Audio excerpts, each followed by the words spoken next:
Bismillahirrahmanirrahim. Assalamu alaikum students. Today we are here with another new topic, and that is the advantages and disadvantages of friction. Before this topic we discuss about the different types of the friction, their coefficient, and now in this topic we will discuss about the advantages and disadvantages of friction. Friction जो है ये हमारे लिए बहुत ज़्यादा important है, क्योंकि अगर हम अपनी डेली लाइफ में देखें तो फ्रिक्शन के बग़ैर हम कुछ भी नहीं कर सकते. Friction help us a lot in the different areas. First of all, number one example is word when we walk, this is due to the friction. When we walk on the ground, we push the ground in the backward direction and the ground pushes in the forward direction. So this was the friction which give us a hold on the earth. Otherwise we will not be able to move on the ground.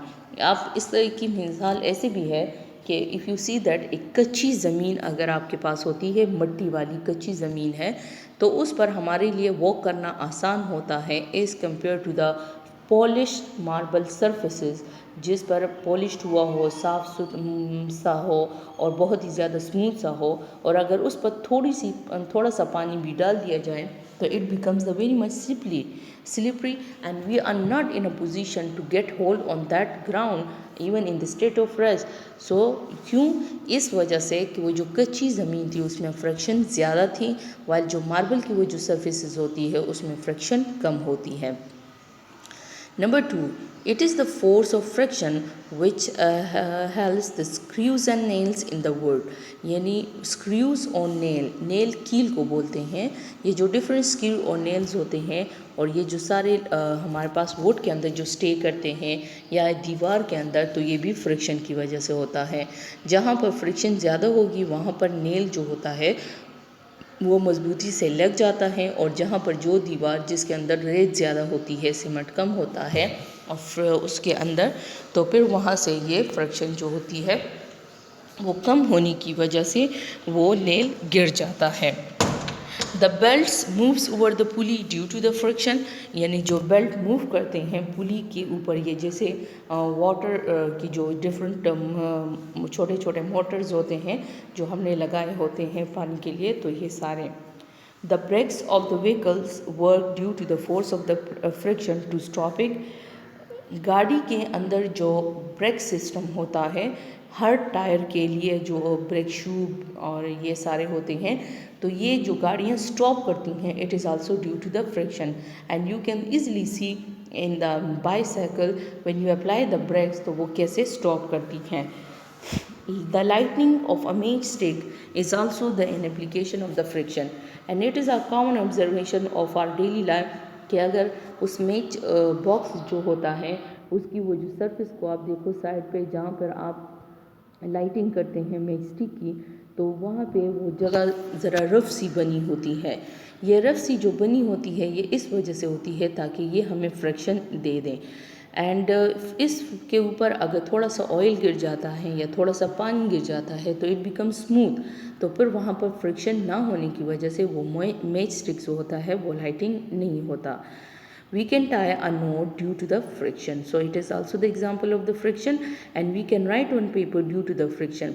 The force of friction is present between the paper and the nib of the pen.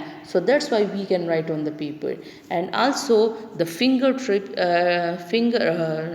जो हमारे होते हैं, आप इसको जो हमारे ऊपर ये फिंगर्स के ऊपर देखें, इसके ऊपर ये जो लाइंस बनी हुई होती हैं, ठीक है, तो हाँ इसकी वजह से हमारे पास जो होती है हम चीज़ों को होल्ड करते हैं.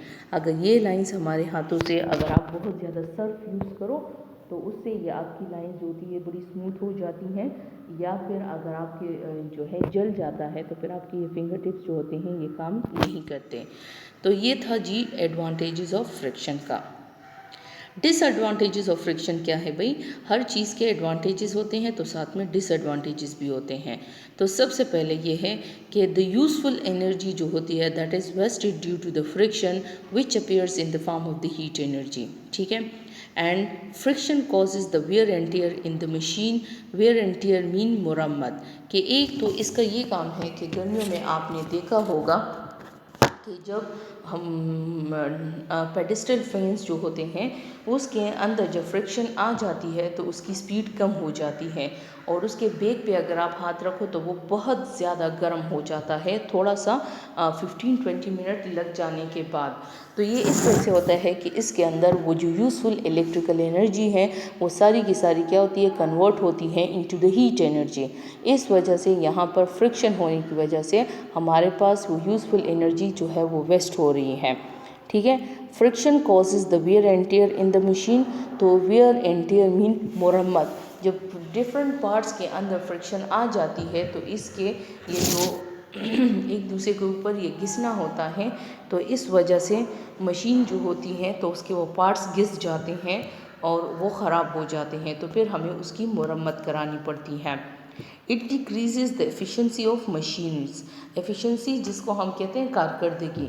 तो अगर एक मशीन के अंदर फ्रिक्शन आ जाती है so then this is not able to work properly. It means that इसका output to input ratio is called the efficiency. That output to input ratio of the object becomes what, smaller. So which means that lots of the energy is again wasted in the form of the heat energy, in the form of the other energy, and which causes the reduction in the efficiency of the machine.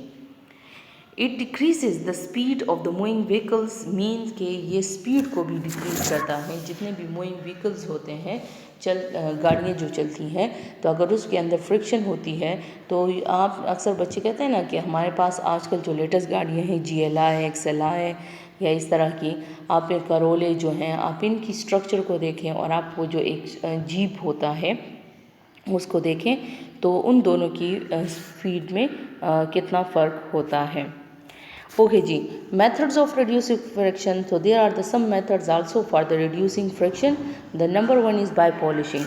If the friction is present between the rough surfaces, so then you make it smooth, and you can make it smooth by what? By the polishing. Then you can reduce the friction.